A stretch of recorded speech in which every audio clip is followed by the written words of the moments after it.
जी students, welcome करते हैं आपको। आज हमारा चौथा थ्योरम है 9th क्लास का 12.4। आइए स्टेटमेंट देखते हैं।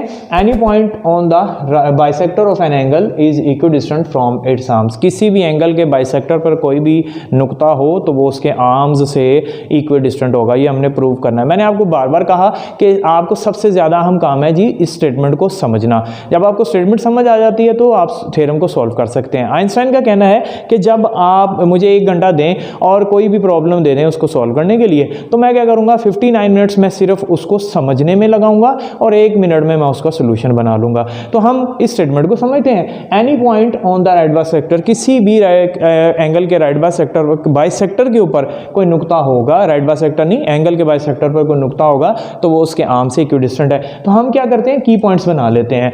की पॉइंट में सबसे पहला मेरे पास पॉइंट है, की वर्ड जो हमारा है वो है एनी पॉइंट, कोई भी एक नुक्ता है। दूसरा की वर्ड है बाइसेक्टर, बाइसेक्टर पर है।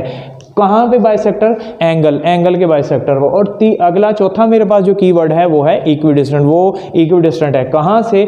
आर्म्स से, उसके आर्म से। ये 5 कीवर्ड्स हैं। तो हम इसकी मदद से हम डायग्राम बनाने की कोशिश करते हैं। हमारे पास एक एंगल है, लेट्स सपोज मैंने एक एंगल ड्रॉ कर लिया।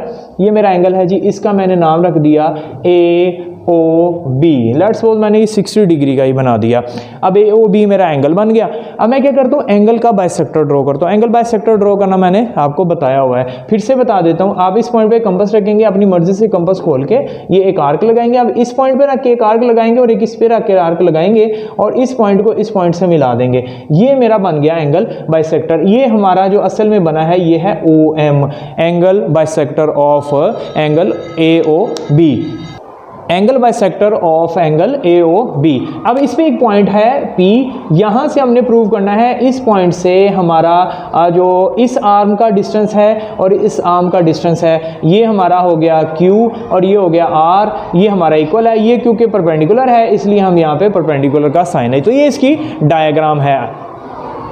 डायग्राम हमने देख ली है। अब हम बात करते हैं गिवन की, जो हमें इंफॉर्मेशन दी गई है। A point P is on OM, point P OM पर है। OM क्या है? The bisector of angle AOB, angle AOB का बाइसेक्टर है। इस एंगल AOB के बाइसेक्टर पर एक जिसका नाम है OM, उस पर हमारे पास एक पॉइंट है P। प्रूव क्या करना है? प्रूव हमने ये करना है कि ये जो पॉइंट P है ये Q और R से बराबर फासले पर है, इक्विडिस्टेंट है। PQ is congruent to PR, P is equidistant from OA and OB।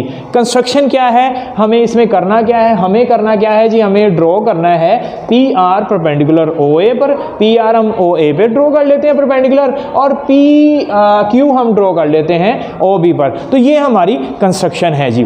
अब हम बात करेंगे प्रूफ की। तो देखिए प्रूफ में आपको पता 2 हिस्से होते हैं, एक होती है स्टेटमेंट और एक होती है रीजन।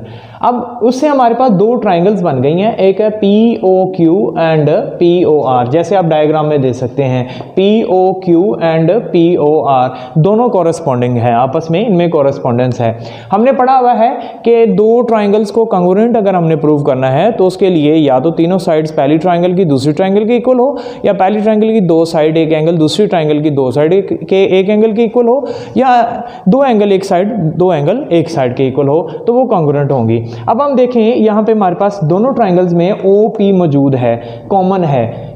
इसका मतलब है कि OP इस ट्राइंगल का और OP इस ट्राइंगल का, दोनों की मेजरमेंट सेम है, तो हम कहेंगे ये दोनों कॉन्ग्रुएंट हैं।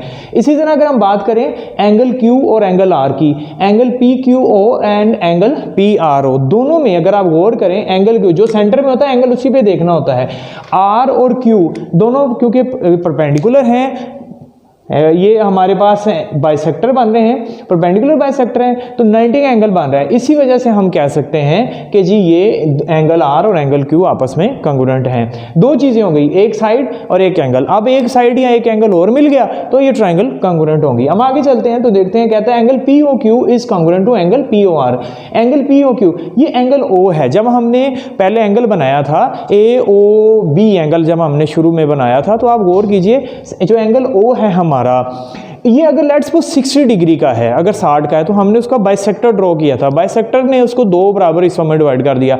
अगर 60 का एंगल था तो वो 30 के दो एंगल्स बन गए। इसका मतलब जितना एंगल पहली ट्राइंगल को मिला उतना ही एंगल हमें दूसरी ट्राइंगल को मिल गया। इसका मतलब हमारे पास एंगल ओ दोनों में बराबर डिवाइड हो गया। तो जितना एंगल ओ पहली ट्राइंगल में होगा उतना एंगल ओ दूसरी ट्राइंगल में होगा। तो हम कहेंगे जी angle POQ is congruent to angle POQR, और ये हमारा गिवन है। अब तीन चीजें पूरी हो गई, एक साइड और दो एंगल। जब एक ट्राइंगल की एक साइड और दो एंगल दूसरी ट्राइंगल की एक साइड दो एंगल के इक्वल हो, कांग्रुएंट हो, तो ट्राइंगल्स ही कांग्रुएंट होंगे। अब जब ये दोनों triangles POQ and POR congruent हैं, अब ये दोनों ट्राइंगल्स कांग्रुएंट हैं, तो इसका मतलब इसके सारे एंगल्स और सारी साइड्स भी कांग्रुएंट होंगी।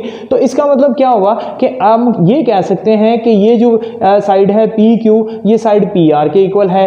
हम कह सकते हैं कि जी जो RO है ये OQ के इक्वल है। इसी तरह ये हम तीनों साइड तीनों एंगल के इक्वल है। तो हमने आखिर में देखा जब तीनों साइड तीनों एंगल्स के इक्वल है तो PQ PR के इक्वल होगा। तो ये हमने प्रूव करना था कि जी हमारा जो ये पॉइंट है, पॉइंट P जो कि बाइसेक्टर पर मौजूद है किसी भी एंगल के, वहां से जो फासला है दोनों आर्म्स का वो इक्वल है।